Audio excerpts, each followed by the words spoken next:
क्या क्या कार्य।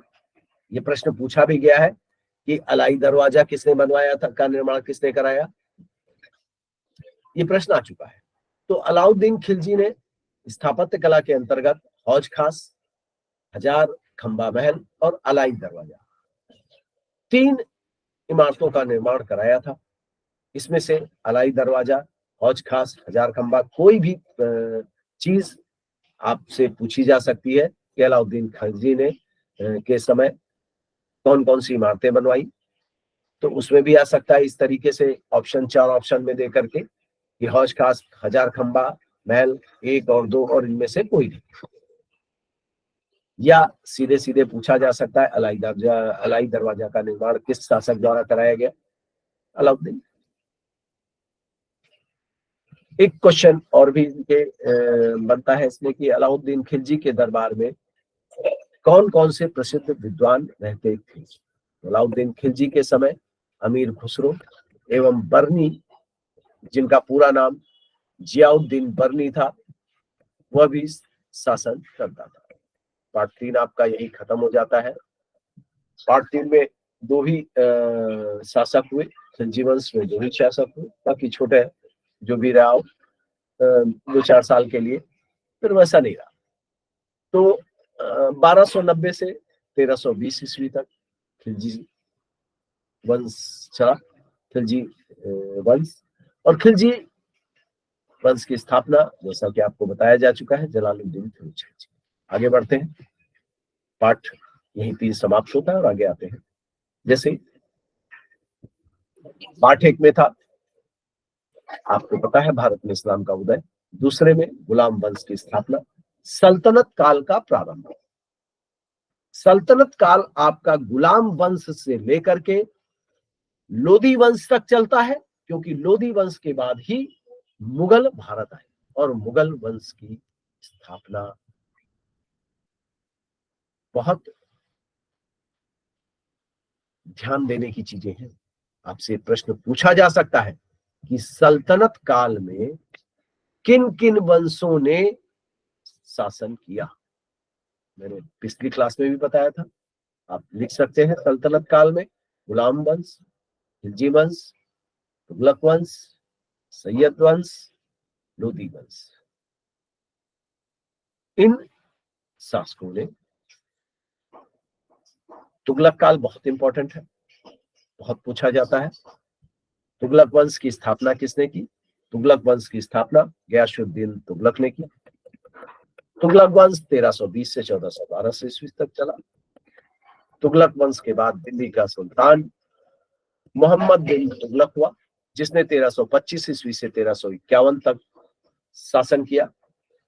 इसके समय अगर प्रश्न पूछा जाता है तुगलक काल में, तो इसी के समय के जो भी शासन काल में कार्य हुए वो प्रश्न पूछे जाते हैं। इसमें इंपॉर्टेंट है, इसके समय में इब्न बतूता नामक विदेशी यात्री भारत आया था, जो मोरक्को देश का निवासी था, और इब्न बतूता की पुस्तक का नाम रेहला था। इब्न बतूता से संबंधित प्रश्न कभी भी पूछा जा सकता है, और कई जो एग्जाम होते हैं कई प्रकार के, उसमें आया भी है। तो ये ध्यान रखना है, इब्न बतूता विदेशी यात्री मोहम्मद तुगलक के समय भारत आया। मोहम्मद बिन तुगलक के समय इब्न बतूता मोरक्को देश का निवासी था, और इसकी पुस्तक का नाम रेहला। रेहला नामक पुस्तक किसने लिखी? इब्न बतूता ने। इब्न बतूता कहाँ का निवासी था? मोरक्को का निवासी था, याद रखिएगा। फिर मोहम्मद तुगलक ने बहुत सारी योजनाएं चलाई, जिसके लिए वो बहुत प्रसिद्ध हुआ। इतिहास में उसे कई तरीके के नामों से जाना जाता है। मोहम्मद बिन तुगलक को पागल भी कहा है कुछ इतिहासकारों ने, और कुछ लोगों ने उसे बहुत बुद्धिमान भी कहा। कई इतिहासकार थे, अपना अपना उनका निर्णय था। तो मोहम्मद तुगलक ने 3 योजनाएं जो मेन चलाई। पहली थी दोआब में कर वृद्धि, दूसरा राजधानी परिवर्तन, तीसरा सांकेतिक मुद्रा का प्रचलन। आप ध्यान रखिएगा, ये तीनों चीजें बहुत इंपॉर्टेंट है मोहम्मद तुगलक के समय की। इसके बारे में जानना जरूरी है, तीनों के बारे में, और ये बार बार आता है। मोहम्मद तुगलक ने कृषि के विकास के लिए एक योजना बनाई, एक विभाग बनाया, स्थापित किया, जिसे दीवान ए अमीर को ही कहा जाता था। उसमें उसी विभाग के द्वारा दोआब में कर वृद्धि का दिया, और यह योजना भी इनकी फेल हुई। इसके आगे इनकी चलती है राजधानी परिवर्तन की योजना, बहुत इंपॉर्टेंट है, ये आप ध्यान रखिएगा, इसको आपको पढ़ना है।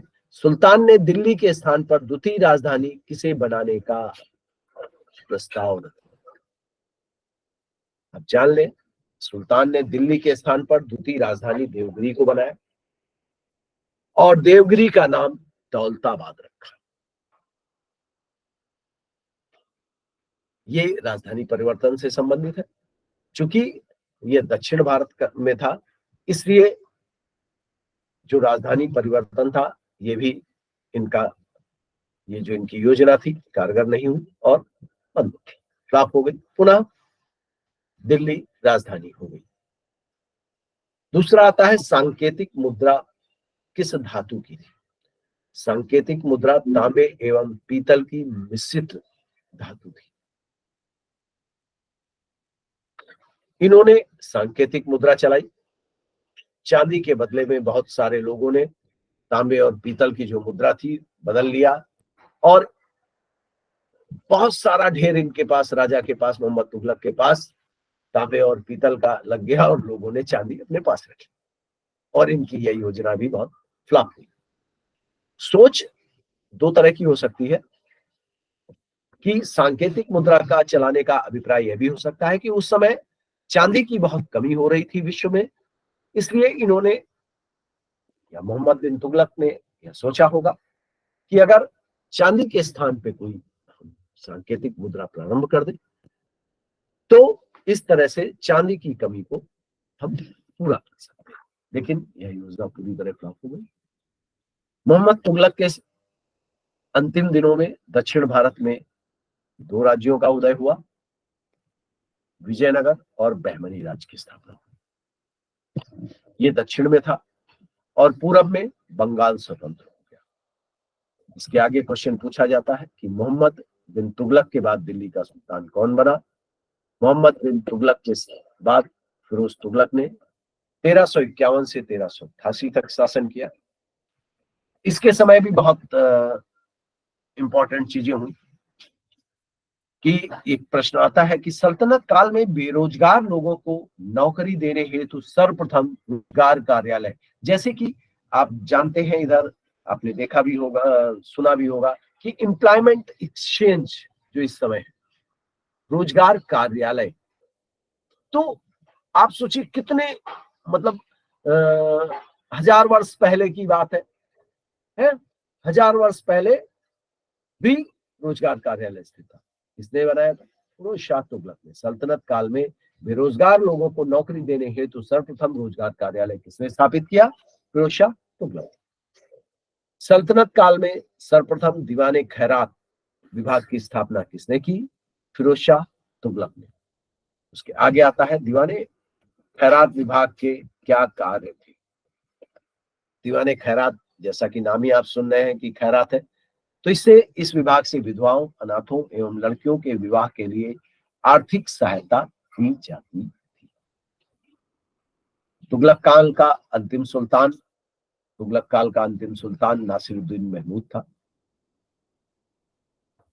एक और फिरोज तुगलक से संबंधित क्वेश्चन पूछा जाता है कि फिरोज तुगलक ने किस शासन के स्तंभ दिल्ली मंगवाए? तो आप सोच लीजिए कि शासक फिरोज तुगलक ने अशोक के स्तंभ दिल्ली मंगवाए थे। शासन की जगह पे शासक पढ़ा जाएगा, शासक के स्तंभ। फिरोज शाह तुगलक ने किस शासक के स्तंभ दिल्ली मंगवाए? फिरोज शाह तुगलक ने दिल्ली अशोक के स्तंभ के दिल्ली मंगवाए, स्तंभ जो आज भी आपको देखने को मिल जाएगा। फिरोज शाह कोटला में स्थित अशोक स्तंभ की ब्राह्मी लिपि को सर्वप्रथम किसने पढ़ा? फिरोज शाह कोटला स्थित अशोक स्तंभ की ब्राह्मी लिपि को सर्वप्रथम जेम्स प्रिंसेप ने पढ़ा था। ये प्रश्न कई भी पूछा गया है कि मोहम्मद बिन तुगलक का वास्तविक नाम क्या था? मोहम्मद बिन तुगलक का वास्तविक नाम जौना खां था। फिरोजपुर जौनपुर की स्थापना फिरोज तुगलक ने कराई। और अभी आपको जैसे मैंने बताया था कि कृषि विकास के लिए विभाग दीवान अमीर कोही की स्थापना किसने कराई? कृषि विकास के लिए विभाग की स्थापना मोहम्मद तुगलक ने। इसी के साथ पार्ट 4 भी आपका खत्म हो जाता है यही। और किस तरह आपने गुलाम वंश, खिलजी वंश, तुगलक वंश पढ़ लिया। अब जो आगे आता है पार्ट 5, यहां से सल्तनत काल का विघटन स्टार्ट। शासक तो हुए लेकिन बहुत थोड़े थोड़े समय। इसी के समय तैमूर ने भारत पर आक्रमण किया। बहुत ध्यान रखिएगा, ये कई बार प्रश्न पूछा भी जाता है कि तैमूर ने भारत पर कब आक्रमण किया। तैमूर ने भारत पर 1398 ईस्वी में आक्रमण किया। तैमूर के आक्रमण का उद्देश्य क्या था? तैमूर हो या महमूद गजनवी हो, इन दोनों का उद्देश्य भारत को लूटना था। ठीक है, भारत का माल, लूट का माल लेकर मध्य एशिया लौट जाना था तैमूर का। और उसी प्रकार महमूद गजनवी भी खीवा का था रहने वाला, वो अपना भी वहां लूट करते थे। प्रश्न आता है तुगलक वंश के बाद दिल्ली पर किस वंश के शासकों ने शासन किया? तुगलक वंश के बाद दिल्ली पर सैयद वंश के शासकों ने शासन किया। सैयद वंश की स्थापना 1414 ईस्वी में खिजर खान ने की। खिजर खान ने 1414 से 1421 तक शासन किया। सैयद वंश कब तक चला? सैयद वंश 1414 से 1451 ईस्वी तक चला। सैयद वंश के बाद दिल्ली पर किस वंश ने शासन किया? सैयद वंश के बाद दिल्ली पर लोधी वंश ने शासन। लोधी के समय कई चीजें, आखिरी अंतिम सल्तनत काल का अंतिम जो वंश था वह लोधी वंश शासन करने वाला। लोधी वंश का संस्थापक बहलोल लोधी था। बहलोल लोधी ने 1451 से 1489 तक शासन किया। बहलोल लोधी के बाद दिल्ली का शासक सिकंदर लोधी। सिकंदर लोधी ने 1489 से 1517 ईस्वी तक शासन किया। सिकंदर लोधी के समय दिल्ली के साथ साथ आगरा शहर की स्थापना। आगरा शहर की स्थापना कब हुई? आगरा शहर की स्थापना 1504। आगरा शहर की स्थापना किसने की? आगरा शहर की स्थापना लोधी, सिकंदर लोधी जिसे कहा। आप ये भी जान लीजिए, आगरा शहर जो विकसित हुआ है, दाहिनी तरफ जो शहर मेन बसाया था वह सिकंदर लोधी ने। लेकिन उसके बाद शाहजहां के समय इसका, आगरा शहर का बहुत विकास हुआ। दाईं तरफ और बाएं तरफ दो तरफ मिलता है, क्योंकि बीच में जमुना नदी बहती है। तो दाईं तरफ सिकंदर लोधी ने बसाया था और बाईं तरफ शाहजहां द्वारा विकसित किया गया, यह मिलता है। आगरा शहर की स्थापना किसने की? हमेशा आंख मूंद करके आपको प्रश्न में उत्तर में लगाना है। सिकंदर लोधी। कब की? 1504 ईस्वी में। सिकंदर लोधी ने फारसी में अनुवादित ग्रंथ, आयुर्वेदिक ग्रंथ था, उसका नाम उन्होंने फरहंगे सिकंदरी रखा। सिकंदर लोधी साहित्य प्रेमी था, कवि था। उसने वह गुलरुखी नाम से कविताएं लिखता था। ये बहुत बार पूछा गया है कई एग्जामों में, चूंकि मैंने तरह तरह के जो परीक्षाएं हैं वो दी है, और बहुत प्रश्न ये आता है कि दिल्ली सल्तनत का कौन सा शासक गुलरुखी उपनाम से कविता लिखता था। तो दिल्ली सल्तनत का सिकंदर लोदी गुलरुखी उपनाम से कविता लिखता था, हमेशा ध्यान। एक और इसमें है, सिकंदर लोदी ने भूमि नापने के लिए गज सिकंदरी नामक पैमाना चलाया। वह कितने इंच का था? 30 इंच का।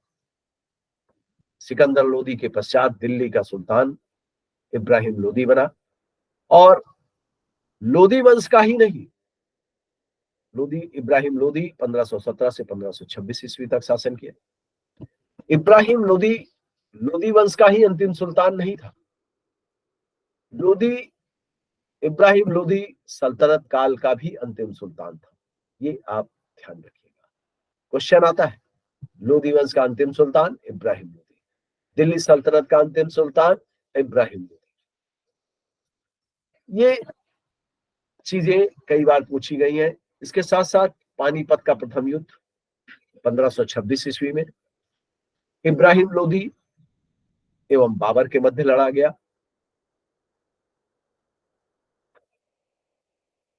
तैमूर की राजधानी, हाँ एक क्वेश्चन और भी पूछा भी गया है कि तैमूर की राजधानी का क्या नाम था। तैमूर की राजधानी का नाम समरकंद था। यह प्रश्न आपके राष्ट्रीय पाता परीक्षा में भी पूछा गया है। तैमूर से संबंधित तीनों प्रश्न आप याद रखिएगा। तैमूर ने 1398 पर भारत पर आक्रमण किया। उसका उद्देश्य धन लूटना था। तैमूर की राजधानी का नाम समरकंद था। दिल्ली में प्रथम अफगान राज्य का संस्थापक कौन था? दिल्ली में प्रथम अफगान राज्य का संस्थापक बहलोल लोदी था। पार्ट 5 भी आपका यहीं से समाप्त हो जाता है, यानी कि आपका आज सल्तनत काल पूरा खत्म हो गया। सल्तनत काल में कौन कौन से वंश आए आपको बताया मैंने। गुलाम वंश, गुलाम वंश के बाद खिलजी वंश, खिलजी वंश के बाद तुगलक वंश, तुगलक वंश के बाद सैयद वंश, सैयद वंश के बाद लोदी वंश।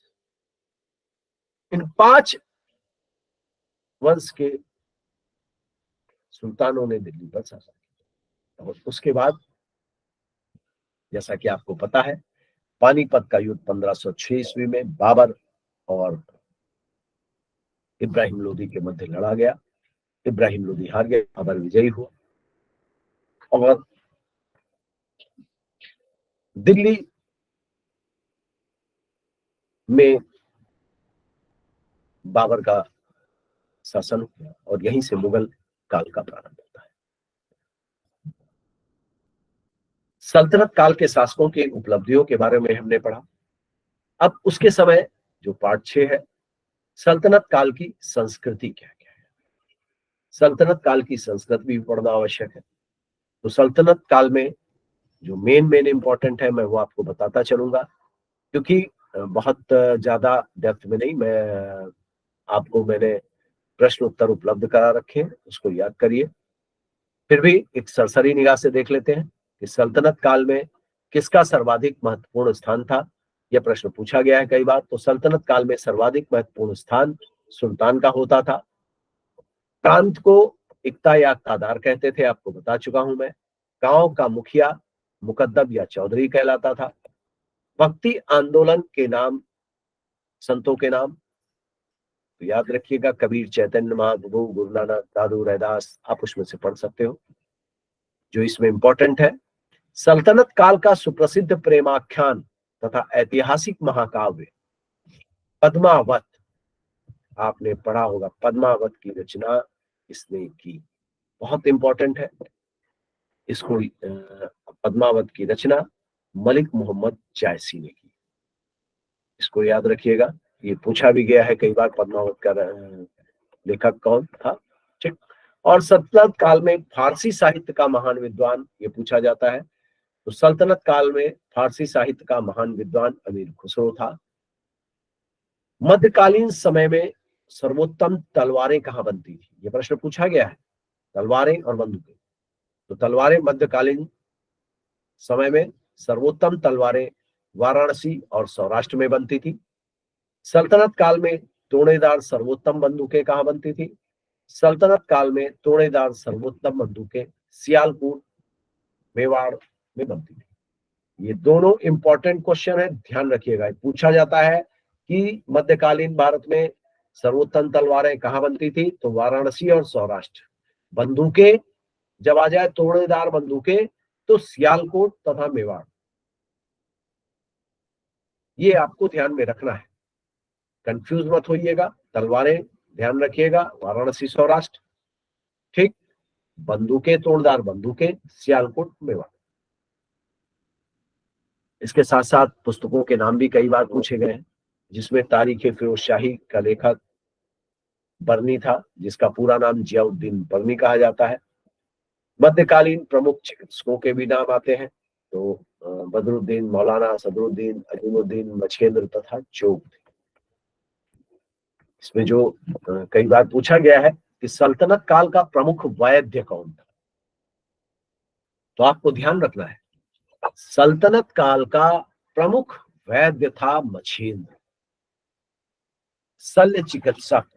जैसा कि आपको पता है इस समय ऑपरेशन जो किए जाते हैं वह शल्य चिकित्सक कहलाता है, जो आपके किसी भी प्रकार के जो ऑपरेशन करते हैं। तो उस समय सल्तनत काल के मशहूर शल्य चिकित्सक जोग कहलाते, जोग थे। जर्राह शल्य चिकित्सक, जर्राह कहा जाता था सत्य शल्य चिकित्सक को, चीर फाड़ करने वाला डॉक्टर या सर्जन आज कहलाते हैं ना। तो जर्राह किसे कहते थे? शल्य चिकित्सक को। इसी के आगे बढ़ते हैं। तो आप ये जान लीजिए कि इस समय कुछ धर्मों के बारे में भी काफी कुछ जानकारी मिलती है। जैसा कि आपको पता है कि सूफी संप्रदाय भी इस समय काफी उन्नत कर रहा था सल्तनत काल में। तो सूफी संप्रदाय के धर्म उपदेशक को क्या कहते थे? पीर कहते थे। हरमंदिर साहब, हरमंदिर साहब जो स्वर्ण मंदिर के नाम से आज स्थित है, इसकी स्थापना किसने की? हरमंदिर साहब या स्वर्ण मंदिर की स्थापना गुरु अर्जुन देव ने की थी। गुरु अर्जुन देव को किसने फांसी पर चढ़ाया था? गुरु अर्जुन देव को जहांगीर ने फांसी पर चढ़ाया था। खालसा पंथ की स्थापना किसने की? खालसा पंथ की स्थापना गुरु गोविंद सिंह ने की थी।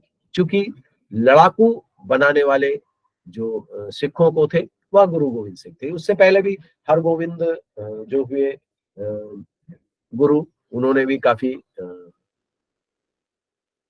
प्रयास किए थे सिखों। प्रश्न पूछा जाता है सिख धर्म के संस्थापक कौन थे और उनका क्या नाम था? सिख धर्म के संस्थापक गुरु नानक थे। उनका जन्म 1469 ईस्वी में तलवंडी में हुआ था। यह प्रश्न बहुत पूछा गया है।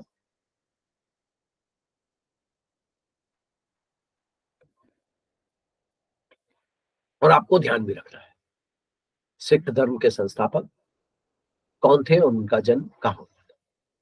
सिख धर्म के संस्थापक गुरु नानक थे और उनका जन्म 1469 ईस्वी में तलवंडी में हुआ था। सूरदास किसके शिष्य थे तथा इनकी प्रमुख रचना कौन सी थी? सूरदास वल्लभाचार्य के शिष्य थे तथा उनकी प्रमुख रचना सूर सागर है। कबीर के गुरु का क्या नाम था? कबीर के गुरु का नाम रामानंद था। कबीर किस विचारधारा के समर्थक थे? कबीर निर्गुण विचारधारा के समर्थक थे। आप ये जान लीजिए भक्ति आंदोलन जो चला, भक्ति आंदोलन में निर्गुण और सगुण दो विचारधाराओं के, निर्गुण विचारधारा के व्यक्ति कहते थे ईश्वर एक, और एक ईश्वर की ही पूजा करते थे, ईश्वर दिखाई नहीं देता। उसी के साथ साथ सगुण विचारधारा के भी लोग थे। ये ईश्वर को मानते थे। जैसे राम, तुलसीदास ने सगुण विचारधारा के समर्थक थे। तुलसीदास ने रामायण लिखी है और प्रभु राम का गुणगान किया है। कबीर निर्गुण विचारधारा के थे, समर्थक थे।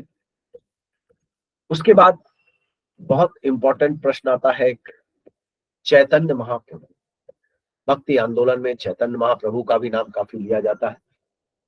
चैतन्य महाप्रभु किसे कहा जाता था? चैतन्य महाप्रभु को गौरांग प्रभु भी कहा जाता है, गौरांग प्रभु कहा जाता है। गौरांग प्रभु चैतन्य महाप्रभु को कहा जाता था। भारत में चिश्ती सिलसिले के प्रवर्तक कौन थे? भारत में चिश्ती सिलसिले के प्रवर्तक ख्वाजा मोइनुद्दीन चिश्ती थे।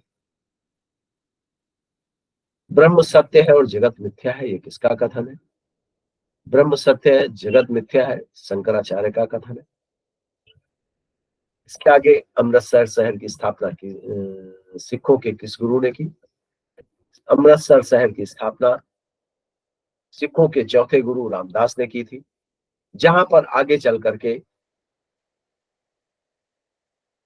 हर मंदिर, जिसे आज स्वर्ण मंदिर कहा जाता है, उसकी स्थापना सिखों के गुरु अर्जुन देव ने की थी, पांचवें गुरु। छठा पाठ भी आपका यहीं समाप्त हो जाता है और इसमें ढेर सारे प्रश्न हैं जो आपको हमने आपको लिखा दिए हैं और आप उसको देख सकते हैं। यहां तक आपका सल्तनत काल था। सल्तनत काल पूरा खत्म हो गया। दक्षिण के दो राज्य थे जो मध्यकालीन भारत में इनका काफी महत्व है और इनके बारे में भी प्रश्न आते हैं। जैसे बहमनी राज्य की स्थापना कब हुई? बहमनी राज्य की स्थापना 1347 में हुई। बहमनी वंश का संस्थापक कौन था? दक्षिण के दो राज्य जो मेन थे, मैंने आपको बताया था कि मोहम्मद तुगलक के समय ये स्वतंत्र हो गए।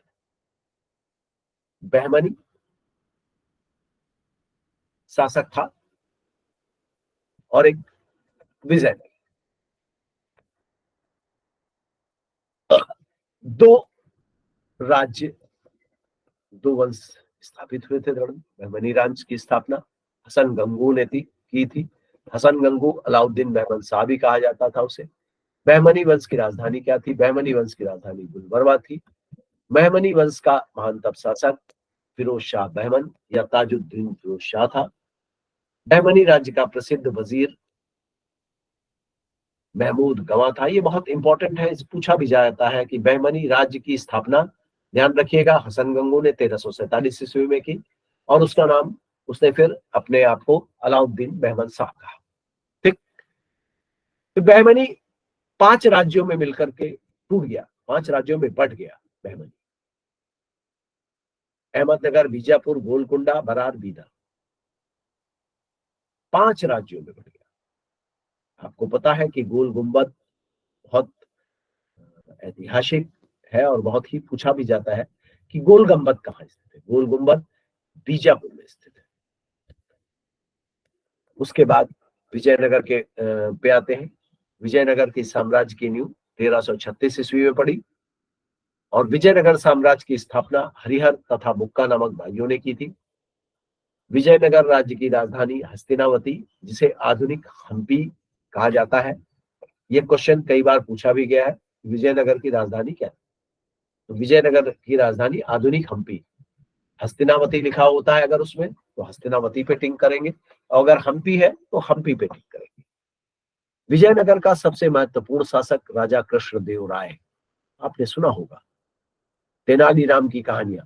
तेनालीराम राजा कृष्णदेव राय के ही समय रहा करते थे राज्य में, विजयनगर साम्राज्य में। खगोल शास्त्र के प्रोत्साहन के लिए दौलताबाद यानी महाराष्ट्र में वेधशाला किसने बनवाई थी? खगोल शास्त्र को प्रोत्साहन के लिए दौलताबाद महाराष्ट्र में वेधशाला ताजुद्दीन फिरोज शाह ने बनवाई। दौलताबाद का प्राचीन नाम क्या था?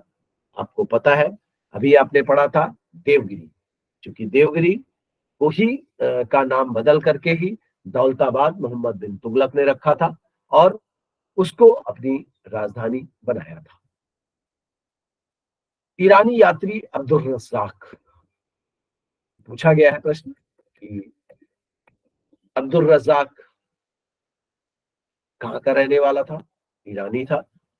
अब्दुल रज्जाक किसके समय भारत आया? अब्दुल रज्जाक विजयनगर में रहा और राजा कृष्णदेव के समय, कृष्णदेव राय के दरबार में था। इसी तरीके से इतालवी यात्री डोमिंगो पाएज भी कृष्णदेव राय के दरबार में रहे। एक बहुत ही इंपॉर्टेंट इसमें है कि प्रथम बार तोप खाने का प्रयोग किस युद्ध में हुआ था? तो आप जान लें, प्रथम बार तोप खाने का प्रयोग बहमनी एवं विजयनगर के युद्ध में हुआ था। रेवाती द्वीप का आधुनिक नाम, जिसे आजकल आप लोग गोवा समझते, उसे गोवा को प्राचीन उस समय सल्तनत काल में रेवाती द्वीप कहा जाता था। इसी प्रकार से होयसल का आधुनिक नाम मैसूर है, जो इस समय मैसूर राज्य है, उसे प्राचीन काल में होयसल कहते थे। एक लास्ट इसमें जो प्रश्न आता है बहुत ही इंपॉर्टेंट है। तालीकोटा का युद्ध, राक्षस टंगड़ी, बन्नी हट्टी, ये 3 नामों से यह युद्ध जाना जाता है और पूछा भी जाता है कई बार किसके किसके मध्य हुआ। बहुत भीषण युद्ध था। 23 जनवरी 1565 ईस्वी को विजयनगर साम्राज्य बनाम महासंघ, विजयनगर एक तरफ था और महासंघ में अहमदनगर, बीजापुर, बरार, बीजापुर, गोलकुंडा, बीदर, सारे लोग थे और एक तरफ विजयनगर। बहुत ही भीषण युद्ध था, बहुत ही इंपॉर्टेंट। उसी प्रकार से भी आपने देखा भी था कि इतालवी यात्री डोमिनिगो पाएस भारत किसके समय में आया? कृष्णदेव राय के समय भारत आया। भागलपुर नगर में स्थित विठल स्वामी का मंदिर का निर्माण किसने कराया? ये भी इंपॉर्टेंट है, ये पूछा गया एक बार प्रश्न। भागलपुर नगर स्थित विठल स्वामी मंदिर का निर्माण कृष्णदेव राय ने कराया था। पार्ट 6 के बाद पार्ट 7 भी ये समाप्त हो गया, पार्ट 7 खत्म हो गया। अब इसके बाद सीधे मुगल वंश आता है। तो हमारी समझ से अगर बहुत ज्यादा पढ़ाया जाएगा तो आपके सर के ऊपर से सारी चीजें निकल जाएंगी। आप सल्तनत काल जो दिया गया है, जितने इंपॉर्टेंट प्रश्न दिए गए हैं, आप लोग उसको जरूर पढ़ें और अधिक से अधिक प्रयास करें। इंपॉर्टेंट प्रश्नों पर ध्यान रखें। बाकी आगे की क्लास कंटिन्यू कल जैसा भी होगा बता दिया जाएगा। और अब किसी चीज को कोई पूछना चाहता हो कुछ तो पूछ सकता है। जय